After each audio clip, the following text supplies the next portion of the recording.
Салом алейкум, дӯстони азиз. Ҳамаи мо шумо дар бораи филми Водии Гургон маълумот дорем. Қариб ҳамаи мо шумо ин филмро тамошо кардем, яъне Куртлар Вадиси. Хоб ҳар як филми муваффақ мусиқиҳояш соҳиби як ҷоиза мешаванд. Дар ин бора яке аз актёрҳои машҳур Ҳакам Бояв در یک اینترویوی خودش در عموم سوال میده. diye çalıyor. Türkiye'de stat var. Cendere diye 10 binlerce kişi tempo tutuyor ve siz bu dizinin bir tane müziğine bile ödül vermediniz. میگوید که میلیون‌ها نفر موسیقی کورتلار وادیسی که جندره نام دارد، جندره رو میلیون‌ها نفر گوش میکنند. در تلفن‌های میلیون‌ها نفر این موسیقی جندره گفته صدا میدهد. ولی برای چی صاحب یک جایزه هم شده نتوانست؟ برای چی یک جایزه هم ندادم به این موسیقی؟ خب دوستان از من کمی جستجو کردم سببی همین جایزه نگرفتن این موسیقی جندره رو یافتم.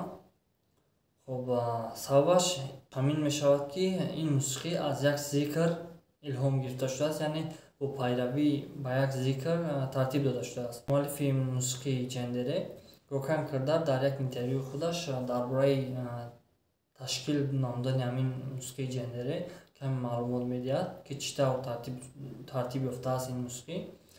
این موسیقی از ذکر جان ellerinden gelmişim نام دارد. این ذکر یک بار گوش میکنیم.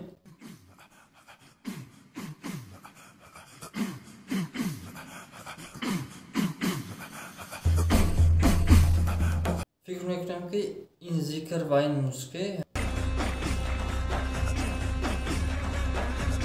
فرق ندارد، بینشان فرقیتی نیست، همون یک چیز است، یعنی که همین موسیقی جندره از ذکر تشکیل شده است. از همین سبب این صاحب جایزه شده نتوانست. هیچ گپ نه، این یکی از موسیقی‌های خیلی مشهور است، در دل‌های بسیار آدمان جا گرفته است. خب نیاز به یگان خیلی جایزه هم ندارد فکر میکنم. خب در این باره شما چی فکر دارید؟